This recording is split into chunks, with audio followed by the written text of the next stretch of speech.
கலிஃபோர்னியாவுக்கு உங்களை எல்லாம் அன்புடன் வரவேற்கிறேன். 40 வருஷமாக நாங்கள் இங்கே கலிஃபோர்னியாவில் வந்துட்டுருக்கோம்.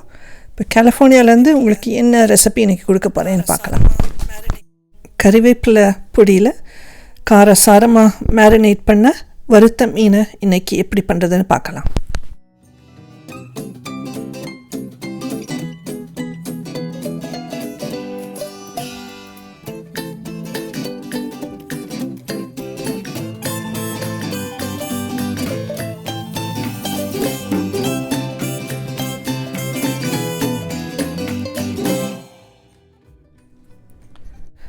மீன் நல்லா கழுவி தொடச்சி வச்சுருக்கேன், ஈரம் போக தொடச்சி வச்சுருக்கேன். அதுக்கு வேண்டி என்ன மசாலா எல்லாம் யூஸ் பண்ண போகிறேன்னு பார்க்கலாம். இது வெரி சிம்பிள் பேசிக் ரெசிபி, எல்லாருக்கும் தெரியும். ஒரு வித்தியாசமான மசாலா ஆட் பண்ணுறேன், அவ்வளோதான். மிளகாய் பொடி, மஞ்சள் பொடி, தனியா பொடி, உப்பு. நான் ஹிமாலயன் சால்ட் யூஸ் பண்ணுறேன். கடலைப்பருப்பு மாவு கொஞ்சம் எடுத்து வச்சுருக்கேன், இது ஆப்ஷனல் தான். கடலை மாவு ஜஸ்ட் கிறிஸ்பினஸ்க்காக ஆட் பண்ணுறேன், அவ்வளோதான். இந்த ரெசிப்பியில் முக்கியமான இன்க்ரீடியண்ட் இது தான், கருவேப்பிலை பொடி. வீட்டில் காய வச்சு அரைச்ச பொடி. கொஞ்சம் ஃப்ரெஷ் கருவேப்பிலை எடுத்து வச்சுருக்கேன் மேரினேஷனுக்காக. ஓகே, மேரினேட் பண்ணலாம். மேரினேட் பண்ணுறதுக்கு ஒரு சின்ன கிண்ணத்தில் எல்லா மசாலையும் நான் முதல்ல ஆட் பண்ணி வச்சுக்குவேன். ஸோ உப்பு ஆட் பண்ணியிருக்கேன், மஞ்சள் போட்டிருக்கேன், ஒரு 3/4 டீஸ்பூன் மஞ்சள் போட்டிருக்கேன். அப்புறம் தனியா தூள் 2 ஸ்பூன் போட்டிருக்கேன். அப்புறம் மிளகாத்தூள் உங்களுக்கு காரத்துக்கு ஏற்ற மாதிரி நீங்கள் போடலாம். நான் ஒரு 2-2.5 ஸ்பூன் அப்படி போட்டிருக்கேன்.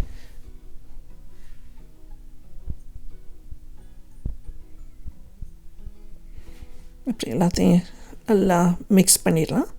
எல்லாம் மிக்ஸ் பண்ணிவிட்டு இன்றைக்கி ரெசிபியில் உள்ள மெயின் இன்க்ரீடியன்ட் கருவேப்பிலை பொடியை ஆட் பண்ணலாம்.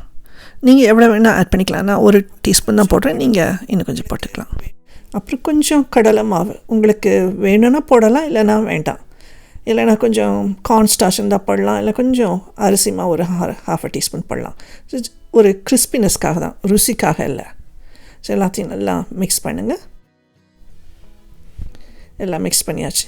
இப்போது இதை மீனில் நல்லா தடவிடலாம். மீனை காய வச்சு நல்லா ஈரம் போக தொடச்சி வச்சுருக்கேன், அதில் நல்லா மிக்ஸ் பண்ணிடலாம். அந்த உப்பு டேஸ்ட் பண்ணிடுங்க. மேரினேஷனில் மீனில் போடுறதுக்கு முன்னால் வேணும்னா இன்னும் கொஞ்சம் உப்பு ஆட் பண்ணிவிட்டு நல்லா மிக்ஸ் பண்ணிவிட்டு அப்புறம் மீனில் நல்லா தடவிடுங்க.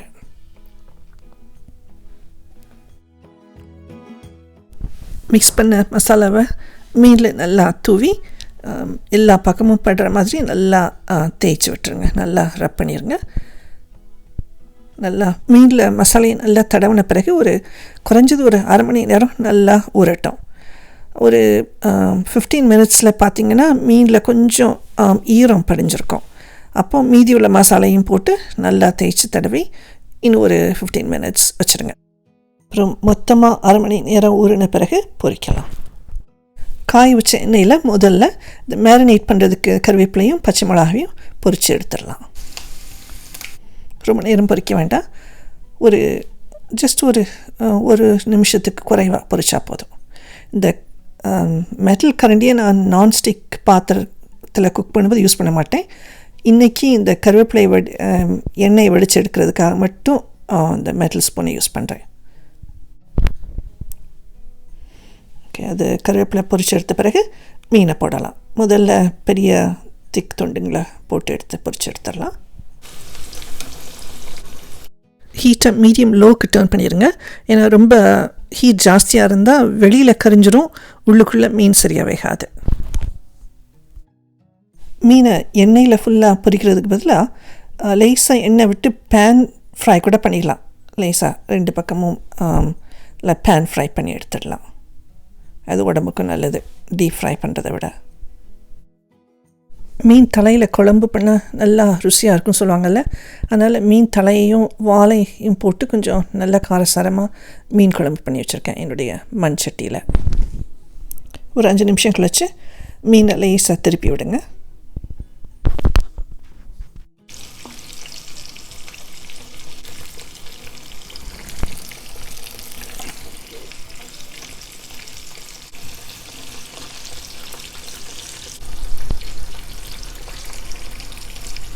மீன் எடுக்கிறதுக்கு முன்னால் லேசாக தொட்டு பாருங்கள் ஸ்பூனை வச்சு. எங்கேயாவது லேசாக ஒரு மாதிரி லேசாக குழக்குழன்னு சாஃப்டாக இருந்துச்சுன்னா இன்னும் கொஞ்சம் வேகணும். இன்னும் கொஞ்சம் வேக வச்சு அப்புறம் எடுத்துடலாம். Maximum 5 to 6 minutes each side இருந்தால் நல்லா வெந்திருக்கும். இது போதும். ரொம்ப வேக வச்சா மீன் ரொம்ப ஹார்ட் ஆகிடும். உள்ளுக்குள்ளே நமக்கு மீன் நல்லா மாய்ஸ்டாக இருக்கணும். நல்லா வெந்துருச்சு, எடுத்துடலாம்.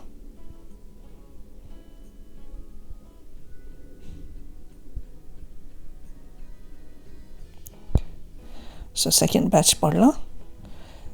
ஒரு பேட்ச் போட எண்ணெய் குறையும். எண்ணெய் குறைஞ்சிச்சுன்னா இன்னும் கொஞ்சம் எண்ணெய் ஆட் பண்ணிடுங்க. இல்லைன்னா மீன் துண்டுங்களை குறைச்சி போடுங்க.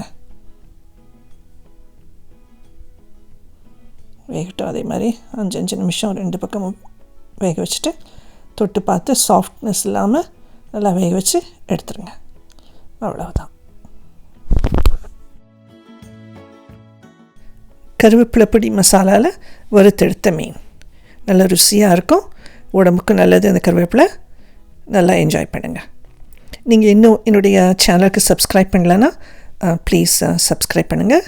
அந்த சப்ஸ்கிரைப் பட்டனை கிளிக் பண்ணுங்கள். பெல் பட்டனை கிளிக் பண்ணுங்கள். அண்ட் வீடியோவை எல்லாருக்கும் ஷேர் பண்ணுங்கள். இந்த அழகான ப்ளூயிஷ் க்ரீன் மீனுக்கு பேர் பேரட் ஃபிஷ். இது கடலுக்கடியில் உள்ள கோரல் ரீவ்ஸை ரொம்ப ப்ரொடெக்ட் பண்ணும். இதோடைய இந்த மகத்துவம் எனக்கு தெரியாமல் போயிடுச்சு. லாஸ்ட் இயர் நான் ஒரு மீன் குழம்பு ரெசிபி போஸ்ட் பண்ணியிருந்தேன். அதில் இந்த மீனை யூஸ் பண்ணிகிட்டு இருந்தேன். அப்போ எனக்கு இதோடைய மகத்துவம் எனக்கு தெரியாமல் போயிடுச்சு. அதனால் ரொம்ப ஐ ஃபெல்ட் ரொம்ப கில்ட்டியாக ஃபீல் பண்ணேன். இப்போ அந்த மீனை நாங்கள் வாங்குறதும் இல்லை, யூஸ் பண்ணுறதும் இல்லை. அதே மாதிரி நீங்களும் இந்த மாதிரி ப்ளூஷ் க்ரீன் மீன் இது பேரட் ஃபிஷ்ஷுன்னு தெரிஞ்சால் வாங்காதீங்க அண்ட் சாப்பிடாதீங்க. பிகாஸ் இது கோரல் ரீஃபை ப்ரொடெக்ட் பண்ணி நம்ம ஈகோசிஸ்டத்தை காப்பாற்றுது. ரொம்ப நன்றி. அண்ட் ப்ளீஸ் சப்ஸ்கிரைப் பண்ணுங்கள், பெல்லில் கிளிக் பண்ணுங்கள், வீடியோ எல்லாருக்கும் ஷேர் பண்ணுங்கள். அண்ட் நான் திரும்ப இன்ட்ரெஸ்டிங் அண்ட் ஹெல்த்தி ரெசிபியோடு நான் வருவேன். அது வரைக்கும் வீடியோ பார்த்ததுக்கு ரொம்ப நன்றி.